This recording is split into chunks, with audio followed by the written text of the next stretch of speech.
Robert Robinson was born in 1735 in the small town of Thou Fount, Norfolk, England. His father died when he was just 8 years old, leaving his mother to raise him alone. By the age of 14, his mother, acting in good faith, sent him to London to be an apprentice to a barber, with the hope that he would make something meaningful out of life and grow up to become a responsible man in the society. But the opposite happened. Robert found himself in the wrong company. You see, he kept bad friends and found himself entangled in sinful practices. This went on for a while until a few years later, at the age of 17, Robert and his gang of troublemakers attended a revival camp meeting. Their intention wasn't to listen, it was to disrupt and make mockery of the gathering. The preacher that night was the well-known evangelist George Whitefield. Whitefield that night was preaching from Matthew chapter 3 verse 7. "O generation of vipers, who hath warned you to flee from the wrath to come?" Robert later described that moment and his own personal experience. In fact, in his own words, he said, "I confess it was to spy the nakedness of the land I came, to pity the folly of the preacher, the infatuation of the hearers, and to abhor the doctrine Mr. Whitefield described the Sadducean character.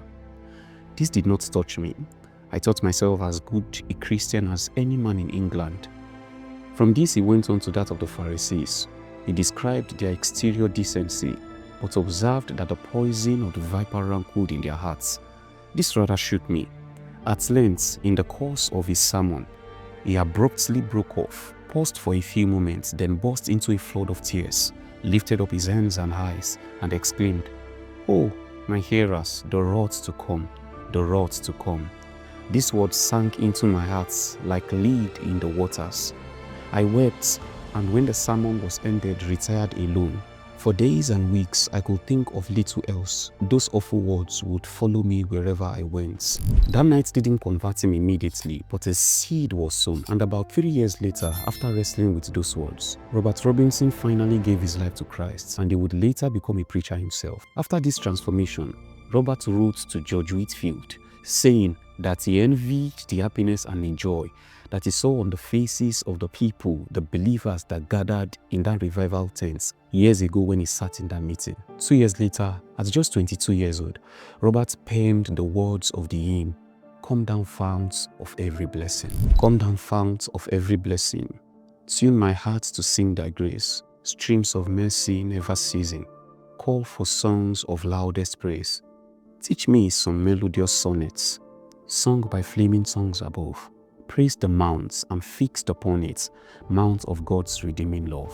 One line in one of the verses stands out. It says, "Here I raise mine Ebenezer." That phrase comes directly from scripture. In 1 Samuel chapter 7, Samuel sets up a stone of remembrance and calls it Ebenezer, saying, "Thus far has the Lord helped us." It was a way of marking God's faithfulness, a reminder that the God that has helped us before can indeed help us again. This hymn reflects something deeply honest. It looks back at God's saving grace, His mercy, His help, and at the same time, the hymn is highly prophetic, especially in the life of Robert. Because years later, when Robert struggled, the very words he had written now described his own condition. Prone to wonder, God, I feel it. Prone to leave the God I love. It is often said that years later, while traveling, Robert found himself seated in a carriage with a woman who was hymning the words of this hymn, "Come down, founts of every blessing."